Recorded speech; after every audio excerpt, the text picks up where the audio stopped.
j'ai un parfum chez Dior là. Je vais mettre ça. Quand tu vas mettre ça sur toi et que tu vas te présenter devant le roi, il ne va pas t'approuver parce qu'il n'aime pas cette odeur. Il n'aime qu'une seule odeur. L'odeur que son eunuque t'a demandé de mettre. C'est ce qu'on appelait donc 6 mois avec l'huile de myrrhe et 6 mois avec les aromates.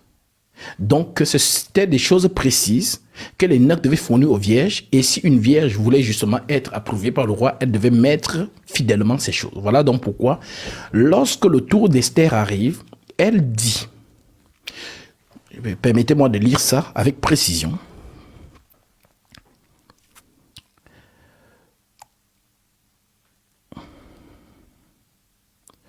On dit donc...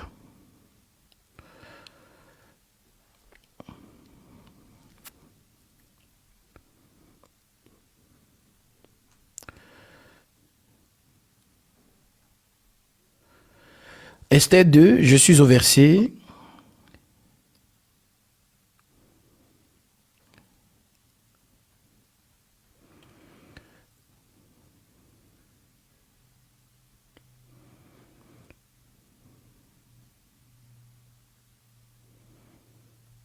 Donc, je prends Esther 2 à partir du verset 12. Chaque jeune fille, écoutez bien, chaque jeune fille allait à son tour vers le roi.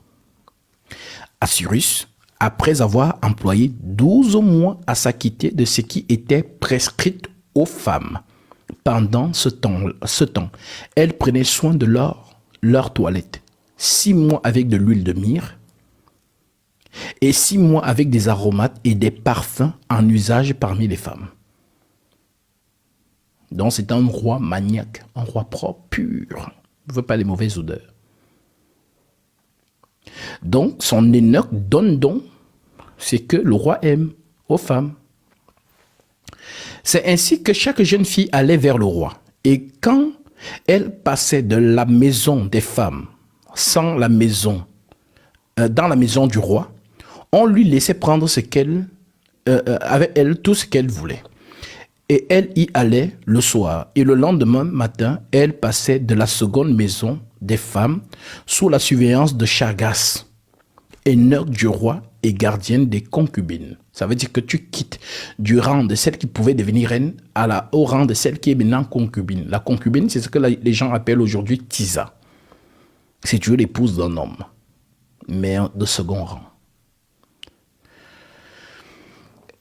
On dit donc que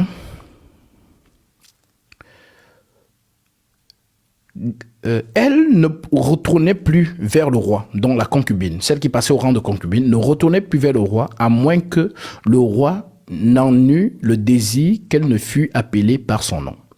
Lorsque son tour d'aller vers le roi fut arrivé, Esther, fille d'Abigaïl, oncle de Mardoché, qu'il l'avait adoptée pour fille, ne demanda, et c'est ça la précision, ne demanda que ce que fut désigné par Hégaï, eunuque du roi et gardien des femmes. Donc, elle dit que donnez-moi les produits que Hégaï a donné. Ce n'est que ça que je vais mettre sur moi, puisque Hégaï lui avait donné le secret. Voilà donc pourquoi, en entrant dans la chambre du roi, elle est approuvée. Pourquoi? Parce qu'elle a fait exactement ce que Hégaï lui a dit. Donc, l'eunuque a le secret de son maître. Alors, pourquoi je prends cette écriture? Pour faire donc comprendre que l'eunuque, c'est celui que le Seigneur a appelé. Maintenant, il y a ceux qui le sont dans le ventre de leur mère. Donc, ils sont nés comme ça. Ici, on parle donc du mariage. Il y a ceux qui le sont dès le ventre de la mère. Il y a ceux qui le sont devenus par les hommes. Il y a ceux qui se sont rendus tels eux-mêmes pour le royaume des cieux. Donc, tous, d'un côté, ne sont pas appelés à se marier, parlant des hommes ou des femmes. Tous, certains peuvent se marier et d'autres peuvent faire un vœu de chasteté, de ne pas se marier pour le royaume des cieux.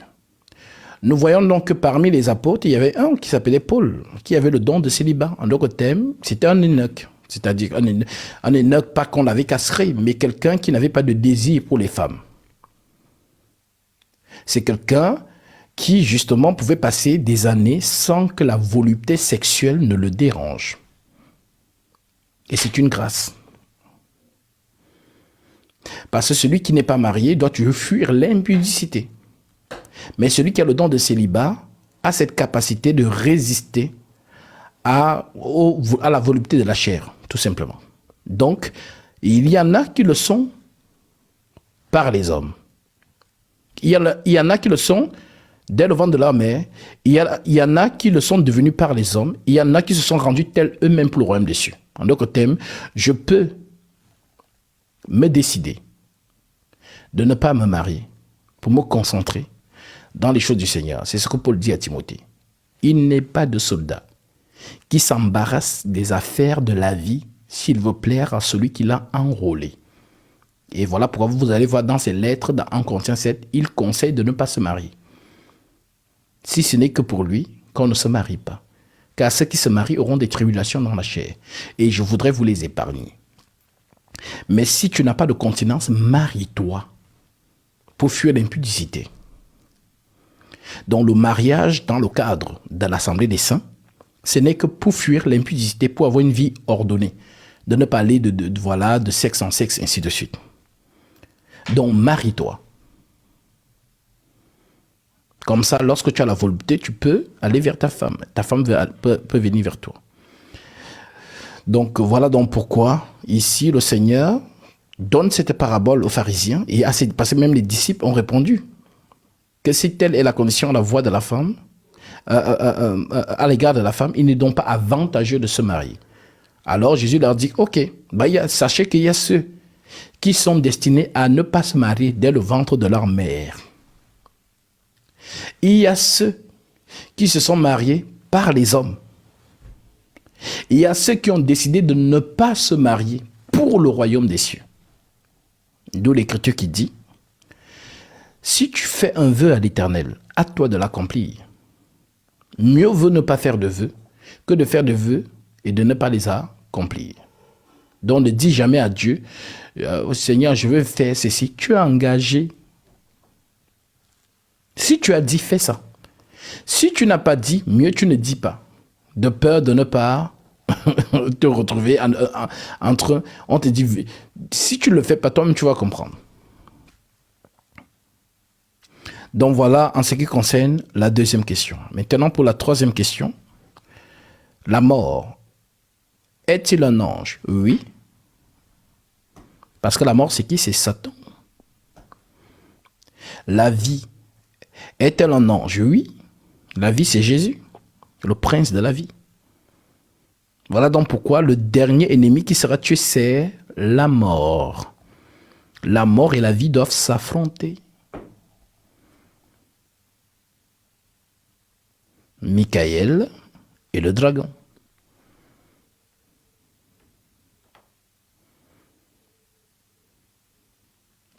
Donc, le Seigneur peut utiliser un ange déchu pour accomplir ses desseins. C'est écrit. Voilà pourquoi on dit qui est-ce qui résiste à sa volonté. Oui, mon frère.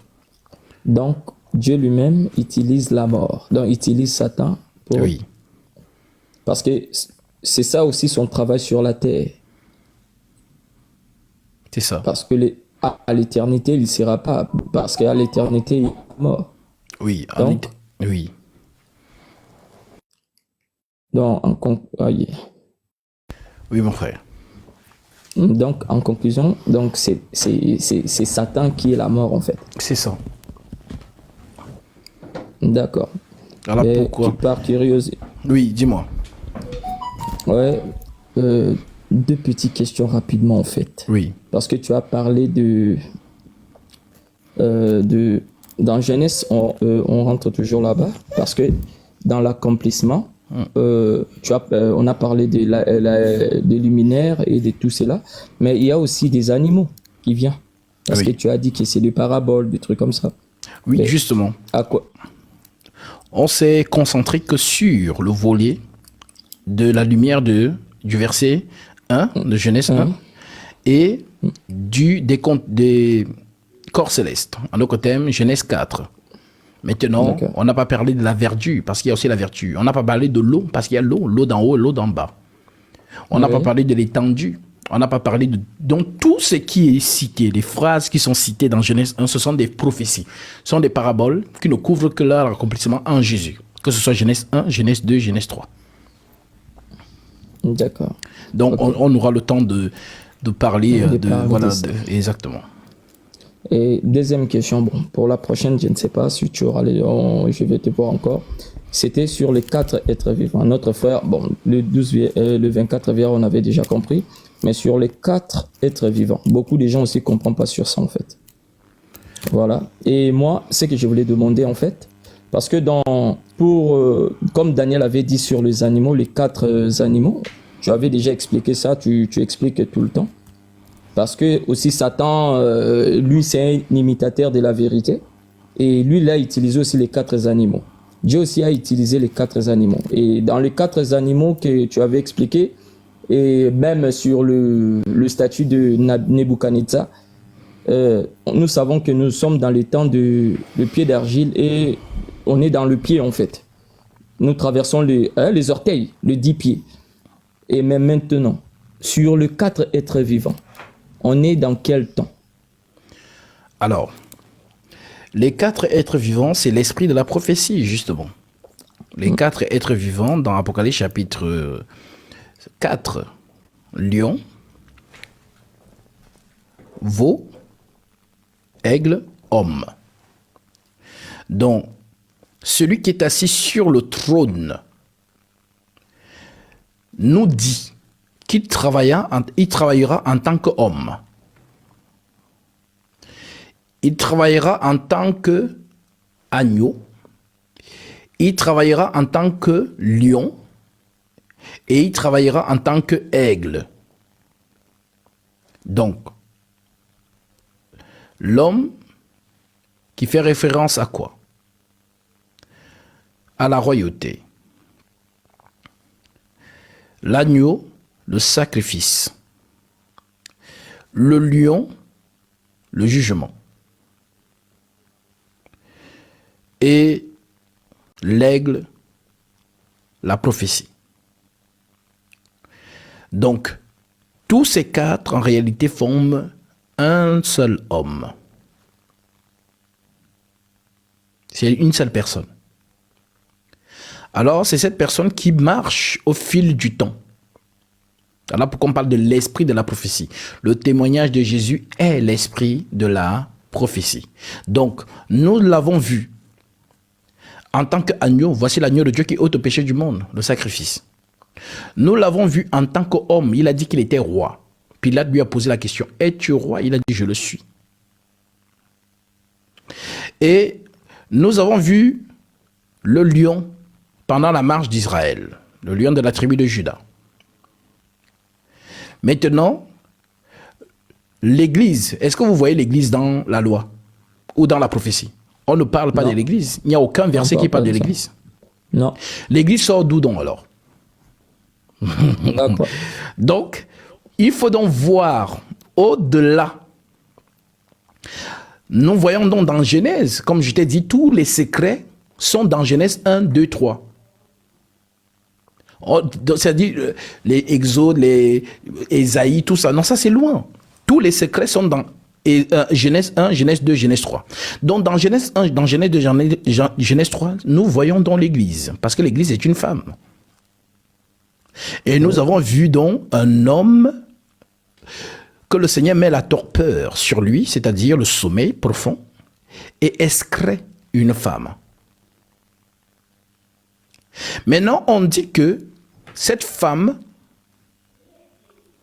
le serpent n'est pas venu vers l'homme. Le serpent vient vers sa faiblesse, donc la femme. Et par la femme, l'homme meurt. Voilà donc pourquoi pour l'Église, Jésus est mort. Parce que la femme n'a pas été façonnée par le limon de la terre, non. La femme a été prise de l'homme. Ce qui fait donc que lorsque Paul donne l'hiérarchie, Paul dit, l'homme, Christ est le chef de l'homme est le chef de la femme, Dieu est le chef de Christ. C'est l'hiérarchie. Donc, la femme n'a pas été façonnée à proprement dite par la terre. Elle sort de l'homme.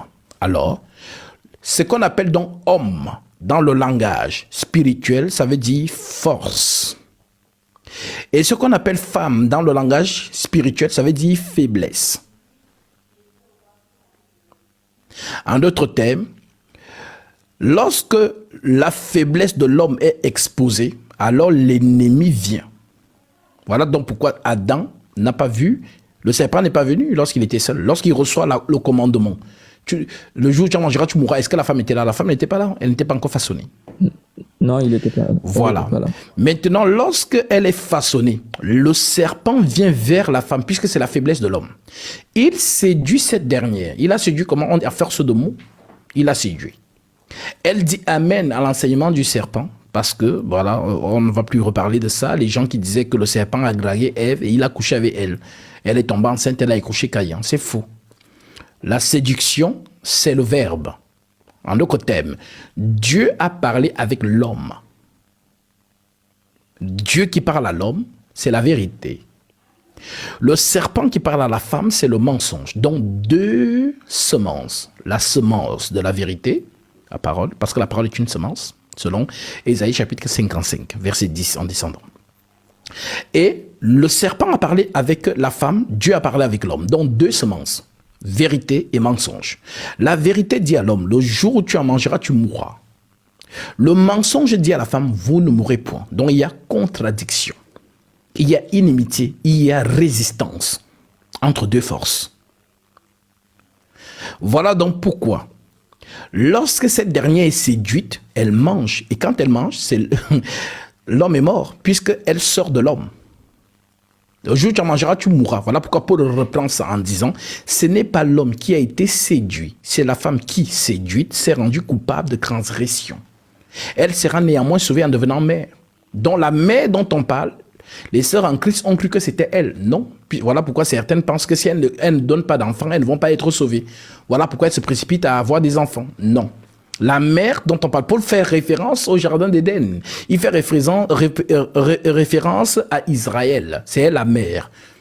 C'est elle qui doit enfanter. Le salut vient des Juifs. Un fils nous est né. Qui a fait naître le fils, c'est Israël.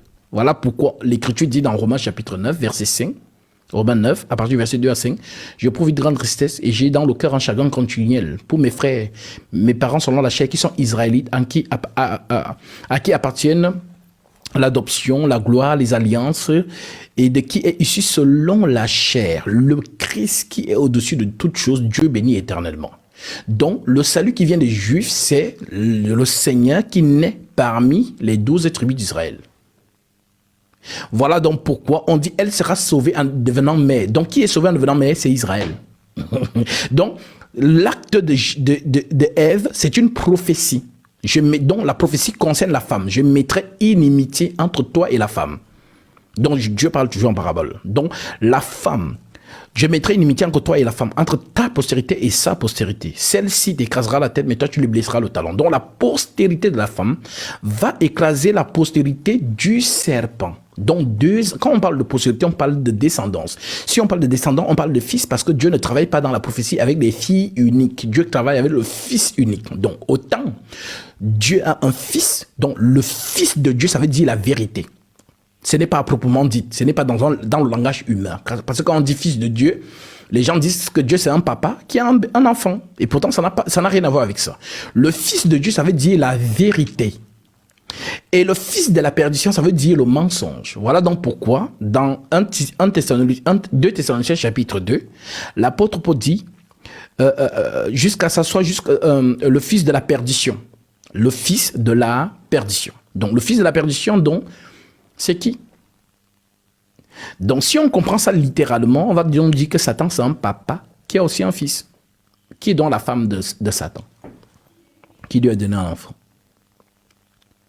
Donc, même Satan qui est le fils de la perdition. Voilà. Donc, le thème fils de la perdition, c'est deux mystères. Mystère de la piété, mystère de l'iniquité.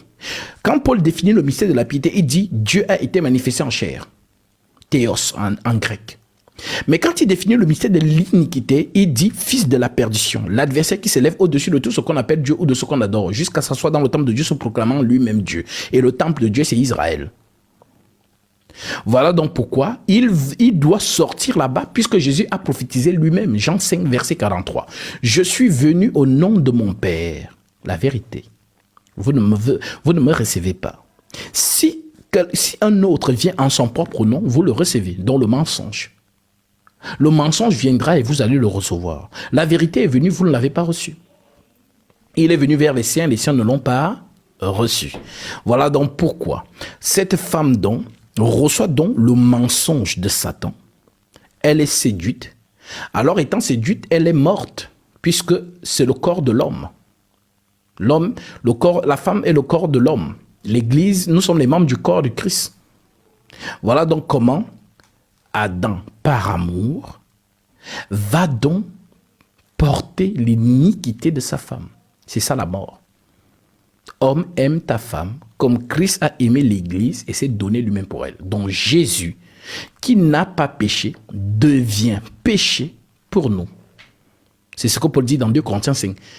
Celui qui n'a pas péché, il a fait devenir péché pour nous. Donc Jésus fait exactement réalise le mouvement d'Adam. Adam qui suit sa femme dans le péché, comme Jésus qui, justement, pour nous sauver, porte notre péché, notre iniquité. D'où le fait que, dans la loi, on ne parle pas, tu ne vas pas attendre le mot église. Mais il faut avoir les yeux pour voir que, il y a un mouvement là-bas, je ne vois pas bien. Adam, la femme, vous allez voir qu'Israël a oublié ça. C'est donc l'enseignement que Paul vient reprendre. Paul vient reprendre donc pour faire comprendre que l'église en fait était prophétisée dans l'ombre parce que c'est une femme. On ne l'appelle pas église, mais on va l'appeler femme. Voilà donc pourquoi dans le jardin d'Éden, elle n'avait pas de nom. La femme n'avait pas de prénom. La femme, on dit, il les appela tous deux du nom d'homme. C'est après le péché qu'elle va être appelée Ève, pas avant. Voilà donc pourquoi l'église n'a pas de nom. Donc, pour dire quoi? Pour dire que cette église donc, le Seigneur marche avec son peuple. C'est le ministère du lion. Lion de la tribu de Juda. Lorsque Israël marchait dans le désert, qui était devant? C'est Juda qui ouvrait la marche. En marchant donc alors, il y a eu donc une suspension. Parce que Dieu marche avec son peuple. Mais il faut que des nations entrent dans le peuple d'Israël. D'où Gabaon. Le soleil qui s'arrête à Gabaon. Gabaon n'est pas israélite. Voilà donc pourquoi le soleil s'est arrêté. La marche d'Israël est suspendue. Pourquoi? Parce que le soleil, c'est Jésus qui va vers la fille de Jaïrus. Mais en marchant, une femme qui perd le sang va venir toucher sa robe. Et la force va sortir du lion et va entrer dans la femme qui perd le sang. Alors, le soleil s'arrête et le soleil se retourne vers la femme. Et jusqu'aujourd'hui, il ne fait que parler avec cette femme. Car la perte de sang de 12 ans représente le péché. L'arrêt du saignement de la femme représente la semence. Parce que, naturellement, la nature nous enseigne, ou du moins la science, que ce qui arrête le cycle de la femme, c'est le sperme de l'homme. Amen. Lorsqu'elle tombe enceinte, elle ne saigne plus. Donc cette femme arrête donc de saigner. Pourquoi? Parce que la force qui sort de Jésus entre en elle. Voilà pourquoi il s'est retourné en disant, qui m'a touché? Car une force est sortie de moi. Quelle force? L'esprit. Voilà donc pourquoi aujourd'hui l'Église a l'esprit, l'Église a la semence. Pour Amen. Vous ne vivez pas selon la chair, mais selon l'esprit. Si du moins l'esprit de Dieu habite en vous, si quelqu'un n'a pas l'esprit de Christ, il ne lui appartient pas.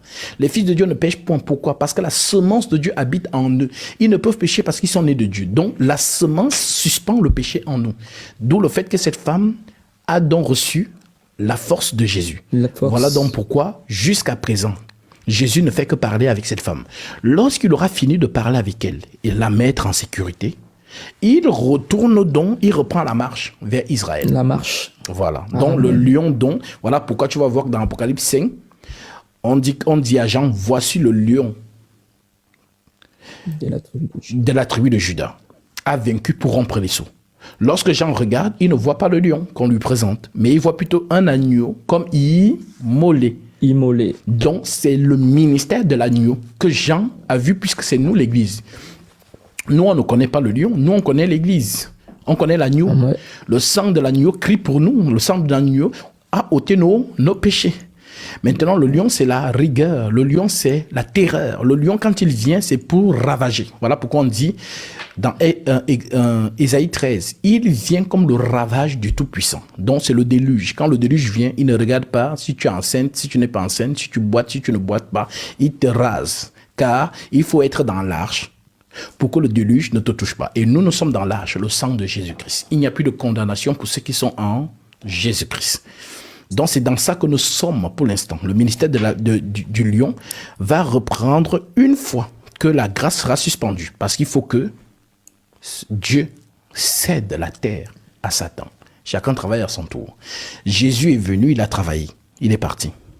Il faut aussi que Satan vienne, il travaille. Et il faut que Jésus vienne trouver Satan en train de régner sur la terre. C'est ça dont la prophétie de Daniel, quand il voit les 4 pierres. Il dit que les 4 pierres, voilà, ils étaient là. La 4e pierre, c'est le quatrième. La 4e pierre, c'est le fer. Le fer qui règne. Et le fer, c'est Rome. Maintenant, Daniel nous dit qu'une pierre, j'ai vu une pierre se détacher de la montagne sans le secours d'aucune main et qui brise le fer. Donc, c'est la pierre là, c'est ce que Pierre, l'apôtre Paul nous parle dans 2 Thessaloniciens en disant, et je termine par là, 2 Thessaloniciens chapitre 2, l'apôtre Paul dit, alors paraîtra l'impie, que le Seigneur Jésus détruira par le souffle de sa bouche et qu'il anéantira par l'éclat de son avènement. Exactement ce que Daniel a dit. La pierre vient et frappe la statuette dans les jambes et justement les met en miettes en fait. Donc c'est Jésus.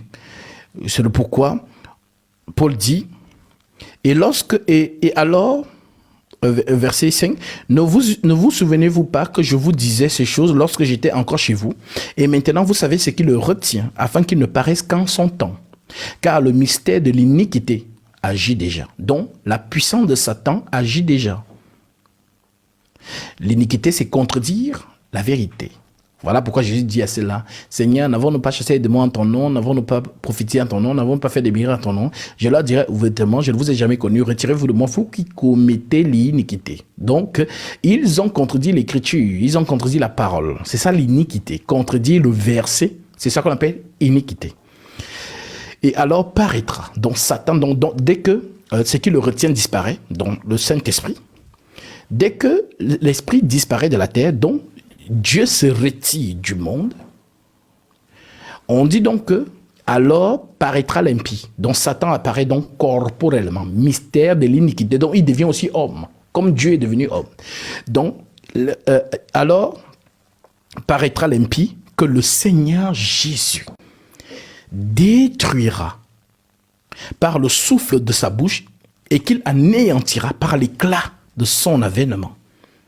Donc le Seigneur apparaît et justement renverse le royaume de César, donc tel l'Antichrist, et rétablit le royaume d'Israël, tel que les apôtres lui ont posé la question avant de monter au ciel. Seigneur, est-ce en ce temps-là que tu rétabliras le royaume d'Israël? Et il leur a dit, ce n'est pas à vous de connaître les temps et les moments que le Père a fixés de sa propre autorité. Mais vous recevrez une puissance, le Saint-Esprit survenant sur vous et vous serez mes témoins. Donc, Jésus les incite à aller prêcher l'Église, à aller répandre le royaume de Dieu sur la terre. La fête d'Israël, on va gérer ça après. Donc, pour l'instant, c'est le temps de l'Église, aller annoncer le royaume de Dieu, afin que les peuples entrent, tout simplement.